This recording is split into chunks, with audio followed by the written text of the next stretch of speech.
Hello viewers, welcome to our channel. నేను మీ Charan Parimi. YS Jagan కి shock ఇస్తున్న 7 మంది ఎమ్మెల్యేలు. ఈ 7 మంది ఎమ్మెల్యేలు ఆ పార్టీ నుంచి జంప్ అయి మరొక పార్టీలోకి వెళ్లాలని ఆలోచిస్తున్నారట. రీసెంట్ గా ఒక టీడీపీ నుంచి ఒక నాయకుడు కూడా ఒక విషయాన్ని చెప్పాడు. ఏంటంటే జగన్ పార్టీలో ఉన్న 11 మంది ఎమ్మెల్యేలు మాకు టచ్ లోనే ఉన్నారు అని. అంటే ఆయన ఉద్దేశం ఏంటంటే మేము మీకు పిడి పెట్టబోతున్నాము, ఖచ్చితంగా ఇక్కడ నుంచి కొంతమందిని మేము లాక్కుంటామని గ్రీన్ సిగ్నల్ ఇచ్చేశాడు. సో ఎవరు అంటే 11 మంది టచ్లో ఉన్నా సరే అందులో 7 మాత్రం కన్ఫర్మ్గా పార్టీ మారడానికి అయితే ప్రయత్నిస్తున్నారట. అయితే ఏ పార్టీకి వెళ్తారు అనేది కూడా ఒక క్వశ్చన్ ఉంది. సో దాన్ని కూడా మాట్లాడదాం. ఆ పాసిబిలిటీస్ ఏంటి, ఈ 7 నాయకులు ఎవరు, జగన్ నుంచి వీళ్ళు ఎందుకు దూరం అవ్వాలనుకుంటున్నారు అనేది ఒకసారి చూస్తే, రాజకీయాల్లో కొన్నిసార్లు అధికారంలో లేని పార్టీకి ఇలాంటి దెబ్బలు తగులుతూ ఉంటాయి.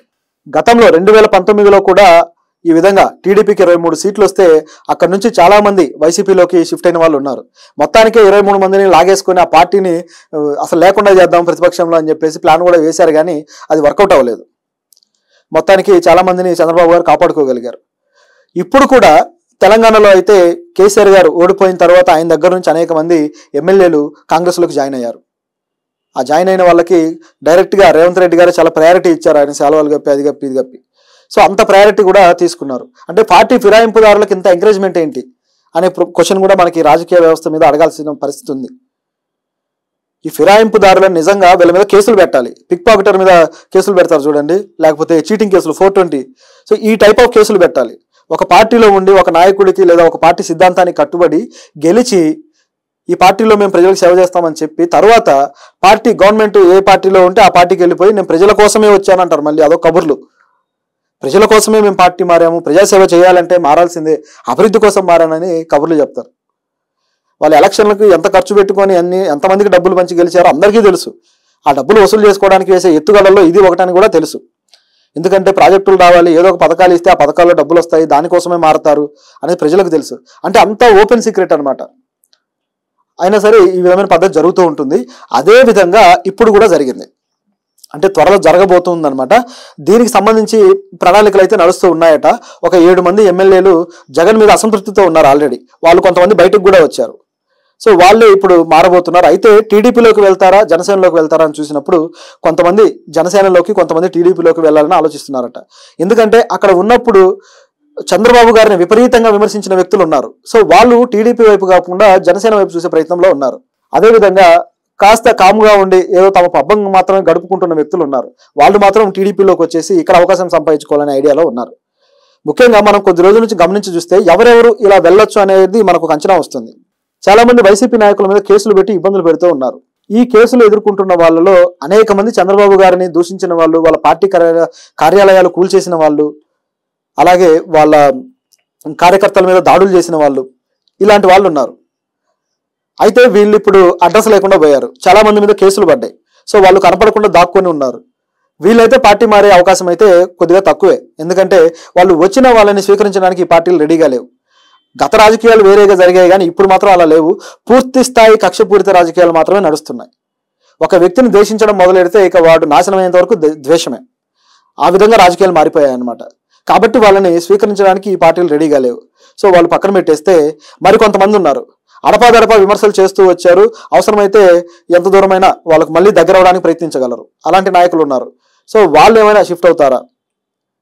ఈ మధ్యకాలంలో జగన్ గారి మీద విమర్శలు చేస్తూ సోషల్ మీడియాలో వైరల్ అయిన నాయకులు ఉన్నారు. ముఖ్యంగా కేతిరెడ్డి గారు. ఆయన జగన్ మీద డైరెక్ట్గానే విమర్శలు చేసేశారు. ఆయన సోషల్ మీడియా హ్యాండిల్స్లో లైవ్లు కూడా పెట్టి ఆయన విమర్శలు చేశారు.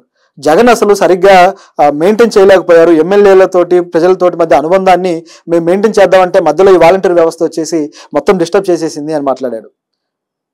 అదేవిధంగా జగన్కి కొన్ని విషయాల్లో మొండిగా వ్యవహరిస్తాడని చెప్పేసి అట్లా విమర్శించాడనమాట. అలాగే పవన్ కళ్యాణ్కి సంబంధించి ఆయన సినిమాల జోలికి కానీ, ఆయన వ్యక్తిగత విషయాల మీద కానీ మేము పోకుండా ఉంటే బాగుండేది, అనవసరంగా వెళ్ళి ఆయన గెలికాము, చివరికి దానికి మూల్యం చెల్లించుకున్నాము అన్నాడు. కాబట్టి చూస్తూ ఉంటే ఈయన ఇటువైపు షిఫ్ట్ అయిపోయి పవన్ కళ్యాణ్ పార్టీలోకి ఏమైనా జంప్ అవుతాడన్న డౌట్ అయితే వస్తుంది. అదేవిధంగా పేర్ని నాని గారు కూడా జగన్ సీఎంఓని సరిగ్గా నడపలేకపోయాడు, ఆ సీఎంఓలో అంటే ఎమ్మెల్యేలు మంత్రులు కూడా జగన్ని కలవడానికి చాలా ప్రాసెస్ ఉంటుంది, చాలా ఇబ్బంది పడాల్సి వస్తుంది, ఆ విధంగా చేశాడు. అదేవిధంగా ఈ మధ్యలో సచివాలయ ఉద్యోగులు వాలంటీర్లు రావడంతో ప్రజలకి ఎమ్మెల్యేల కనెక్షన్ పోయింది. సో ప్రజలు ఎమ్మెల్యేల దగ్గరకు వచ్చి తమ సమస్యలు చెప్పుకునే అవసరమే లేకుండా పోయింది, దాంతో ఎమ్మెల్యేల ప్రాధాన్యత పడిపోయింది అని చెప్పేసి ఈ పేర్ని నాని గారు కూడా అన్నారు. అయితే ఆయన ఇప్పటికీ జగన్కి అనుయాయుడుగానే ఉన్నాడు. సో ఆయన అంత ఈజీగా స్టాండ్ అయితే మార్చుకునే పరిస్థితి లేదు. కానీ ఒకవేళ వెళ్ళదలుచుకుంటే జనసేనకు వెళ్ళాడు, కానీ వెళ్తే టీడీపీ వైపే వెళ్ళొచ్చు, అవకాశం అయితే ఉంది. కాకపోతే దానికి ఇంకా జరగాల్సిన ప్రక్రియ అయితే ఉంది. సో ఈ వ్యక్తి ఒకరు. అలాగే మనం రోజా గారి గురించి వేరే వీడియోలో నేను అది మాట్లాడాను, రోజా గారు పార్టీ మారుతున్నారు అని చెప్పేసి. సో చూస్తూ ఉంటే ఆవిడ కూడా మారుతారు. కాకపోతే ఆవిడకి 2 పార్టీల్లో ఎంట్రీ లేదు. రోజా గారిని పవన్ కళ్యాణ్ గారు ఎంకరేజ్ చేసేటట్టు కనపడడం లేదు, లేదా టీడీపీని ఎంకరేజ్ చేసేటట్టు కనపడడం లేదు. ఒకవేళ పవన్ కళ్యాణ్ అయినా సహృద్భావంతో పిలుస్తారేమో, కానీ అంటే వస్తే ఆహ్వానిస్తారేమో, కానీ రోజా గారికి రావడానికి ఎంతవరకు మొహం చెల్లుతుంది అనే ప్రశ్న వస్తుంది. పైగా ఆవిడ ఇప్పుడు ఎమ్మెల్యేగా కూడా లేరు కాబట్టి ఇప్పుడు రావడానికి కూడా ఆవిడకి అంత అవసరం లేదు, మళ్ళీ ఎలక్షన్ అప్పుడు చూసుకోవచ్చు. ఇప్పుడు ఎమ్మెల్యేలుగా ఉన్న వాళ్ళు మాత్రం త్వరగా మారిపోతే బాగుంటుంది అనేది వాళ్ళ స్కెచ్. కేవలం 11 మందే ఉన్నారు. ఆ 11 మంది కూడా చాలా అమూల్యమైన పొజిషన్స్ లో ఉన్నారనమాట. సో అంటే చాలా ఇంపార్టెంట్ ఆ పార్టీకి వాళ్ళు. వీళ్ళల్లో ఎవరు మారుతారనేది అయితే చాలా ఆసక్తికరంగా ఉంది. మరి చూద్దాం, ఎవరైనా మారితే మళ్ళీ ఇది ఒక ప్రత్యేకమైన రాజకీయ పరిణామం అవుతుంది. ఎందుకంటే ఒకవేళ ఒక్కరు ఇద్దరు మారినా సరే మిగతా 7 షిఫ్ట్ అయినట్టే. ఆ తర్వాత 7 వెళ్ళిపోతే 11 మందిలో ఇంకా మిగతా వాళ్ళు ఏం చేస్తారు? సో మిగతా వాళ్ళకు కూడా ఖచ్చితంగా అటువైపు షిఫ్ట్ అయ్యే ఛాన్స్ అయితే ఉంటుంది.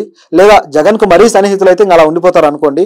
అంటే ఆయన సొంత వ్యక్తులు కూడా ఉన్నారు కాబట్టి వాళ్ళైతే ఉండిపోయే అవకాశం ఉంది. ఓవరాల్గా ఈ పార్టీ ఉనికినే దాదాపు తుడిచిపెట్టుకుపోతుంది కేవలం 7 మారినంత మాత్రాన.